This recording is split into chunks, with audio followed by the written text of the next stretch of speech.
Date para atrás. ¿Sí se ve bien? Grábate de atrás. Baja la panza porque no se ve.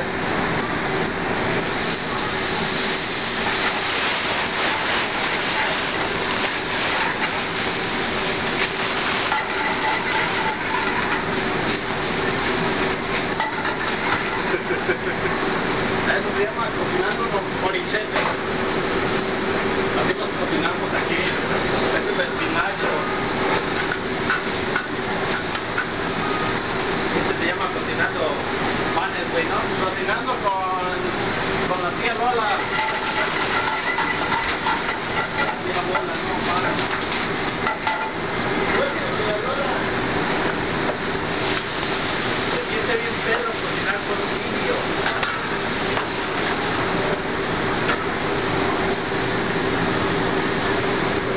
Ya, güey, mejor córtalo porque ya no vamos a hacer nada chido. ¿Cómo no, güey? Ahorita te agarra el dedo como un piquete. Ahorita te agarra el chueco. Chueco, móchate de atrás. Ella dice que no lo graba. Se chivea, güey. Ya, güey, ya. Ya me chivié. Se sienta muy papel la cámara. No, ya. ¿Sí? ¿Sí se vio?